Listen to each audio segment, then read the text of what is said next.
Olá a todos, estamos aqui com mais um vídeo, né, sobre as nossas aulas de probabilidade e estatística, né? Hoje nós vamos estar falando de distribuição de frequência. Mais uma vez eu lembro, né, não tem uma qualidade de Hollywood, mas a gente está tentando aqui suprir parte dessas deficiências que a gente tem da aula presencial, né, melhor que a gente não tem da aula presencial. Eu estou utilizando as mesmas transparências que eu uso em sala de aula, né? Então, a gente tem nessa distribuição de frequência, né, a representação de conjunto de dados, né?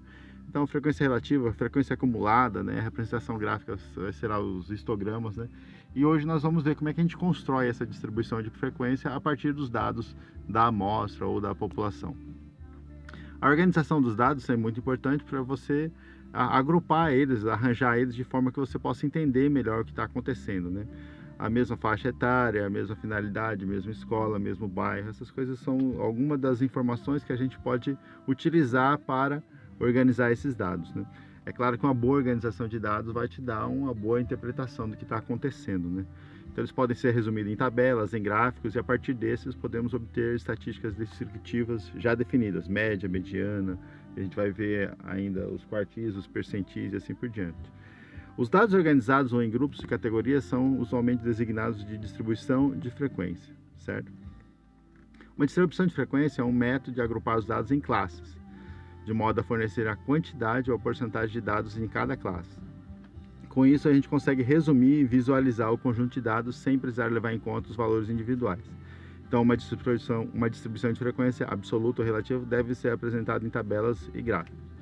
Como eu falei no vídeo passado, né, ele está utilizando bastante, ele vai utilizar bastante, né, essa tabela, esses dados dos alunos, a altura dos alunos, né? Então a gente coloca eles em ordem crescente, certo? E aí o primeiro passo é definir a quantidade de classes que a nossa distribuição vai ser. Basicamente vai ser uma tabela, né, gente? Então, quantas linhas essa tabela vai ter, certo? Então, existem, eu não vou falar milhares, mas muitas e muitas, né, regras para isso. Uma delas é de Sturges, regra de potência de 2 e da raiz quadrada.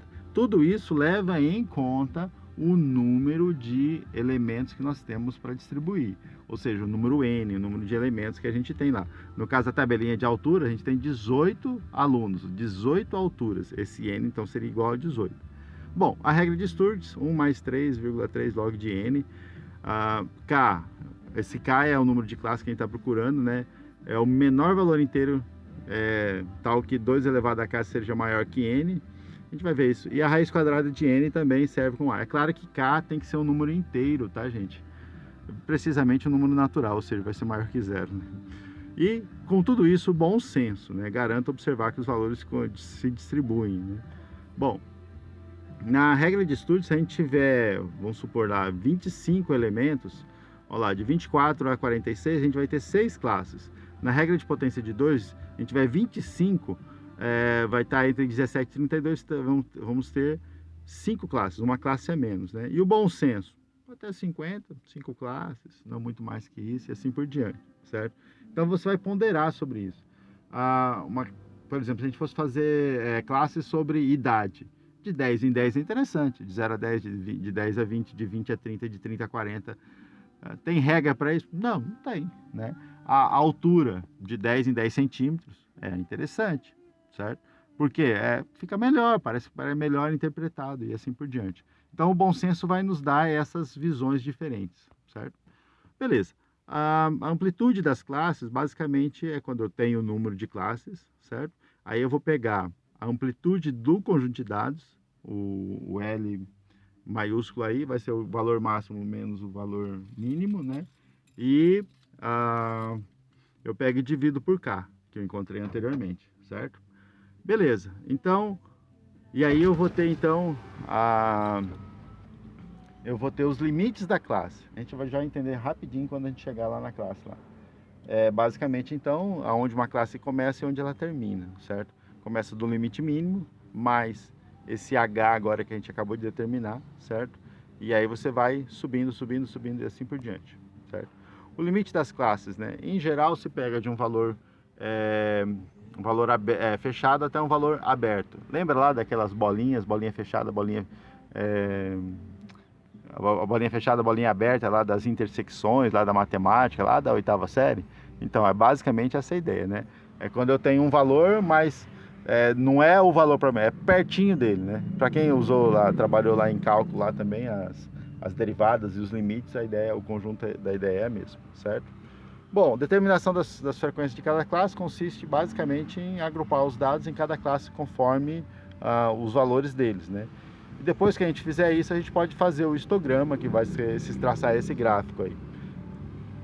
Então, beleza.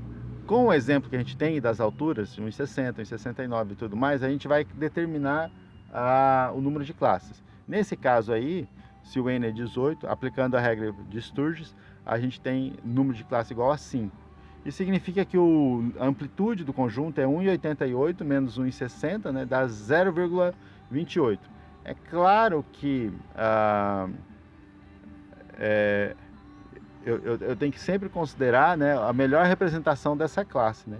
Então repara ali, quando eu pegar a amplitude das classes, o 0,28 dividido por 5, deu 0,056. Significa que a classe ia progredir de 5,6 centímetros em 5,6. Pô, mas 5,6 centímetros, joga logo para 6, né? De 6 em 6 centímetros, certo?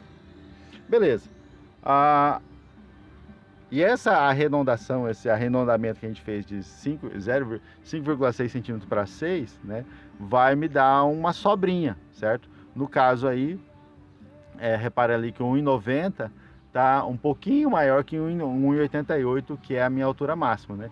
Aí o que ele vai fazer? Ele vai fazer um pequeno ajuste, ele vai jogar esse 1,60 menos 1, menos 0,1 vai dar 1,59, né? E vai jogar para 1,89, para centralizar melhor as classes, certo? De forma que as classes, então, conforme essa tabela em amarelo aí, você vai ver que é de 1,59 até 1,65. O que dá onde? Qual que é esse intervalo? Aquele 0,06 que a gente viu. Quantas alturas eu tenho, quantas pessoas eu tenho com essa, que está nessa faixa? Eu só tenho uma pessoa que tem 1,60, certo? Ou então, ela está aí dentro. De 1,65 a 1,71 eu também só tenho uma pessoa, certo? De 1,71 até 1,77, excluindo 1,77, na verdade seria só até 1,76. Lembra lá do intervalo fechado, intervalo aberto? Eu tenho 10 pessoas. De 1,77 a 1,83 eu tenho 4 e de 1,83 a 1,89 eu tenho 2 pessoas. Então, basicamente, a frequência é isso aí, ok? As frequências acumuladas é quando eu pego a frequência da classe mais a frequência das classes anteriores. Então, lá, 1 mais 1 fica 1 mesmo, 1 mais 1 dá 2, 2 mais 10 dá 12, 12 mais 4 dá 16, 16 mais 2 dá 18. De forma que a frequência acumulada da última classe vai ser igual ao número total de elementos da distribuição, certo? Qual que é a ideia da frequência acumulada, né? Quando você tem isso aí, essas frequências e tudo mais, você consegue fazer o histograma e você, com a frequência acumulada, você vê como que o número de indivíduos está crescendo, né? Hoje, em plena pandemia, nós vemos lá como é a escalada. A gente tem lá 5 milhões e poucos de contaminados, né? Como é que isso foi subindo? Então você tem o índice de contaminação, isso que o Imperial College lá está fazendo para representar. Enquanto eu estou gravando esse vídeo, em novembro de 2020, nós temos um começo da segunda onda de contaminação de Covid, né? Então tudo isso aí está sendo aplicado aí.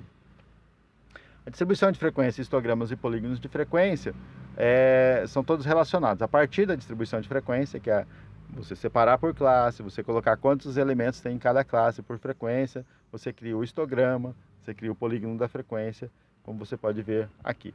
Isso aqui não é um exemplo do que a gente acabou de fazer, certo? Mas serve para a gente ter uma ideia. O polígono de frequência é essa linha vermelha. Aí, basicamente, você pega o centro de cada classe e vai ligando os pontinhos. Mas não tem a primeira classe ali do zero, né? Então você pega um pouquinho, uma metade para trás ali. Eu vou falar isso para vocês em algumas resoluções de exercícios nossos, né? Digamos que os histogramas para as alturas dos estudantes das duas turmas diferentes, traçados de acordo com as regras descritas até agora.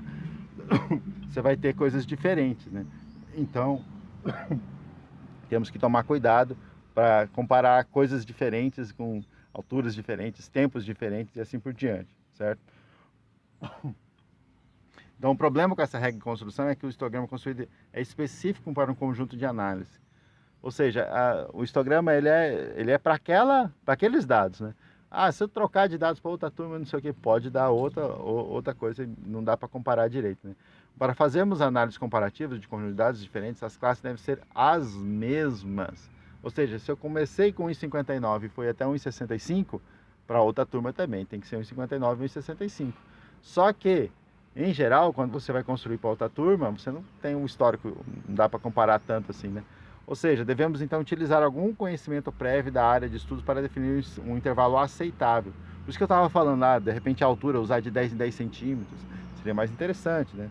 E aí padronizar para todo mundo, todas as classes, todos os alunos do mundo, e assim por diante, certo? Essas classes genéricas servirão para o estudo de quaisquer conjuntos de dados que permitirão análises comparativas, certo? Em histograma, as classes devem ser sempre a mesma largura? Não necessariamente. Há histogramas que têm larguras diferentes, né?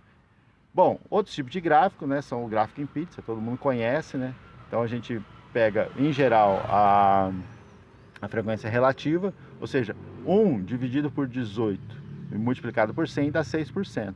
1 dividido por 10 dividido por 18 multiplicado por 100 dá 56%. E a partir daí eu faço meu gráfico de pizza, ou seja, com a frequência relativa. E, mais uma vez aqui, o gráfico de Pareto, ele não é tão óbvio assim, né? Mas a ideia é você distribuir as classes conforme a frequência. A classe que tiver maior frequência, ela vai ser a primeira classe. E o gráfico da frequência acumulada é esse que está subindo aí, assim, vai dar diferente e tudo mais, né? Outros gráficos também, a distribuição acumulada, ogiva de Gannon, e assim vai. A ogiva de Gannon é bem o gráfico da frequência acumulada, né, gente? E é isso. Por enquanto, muito obrigado, valeu.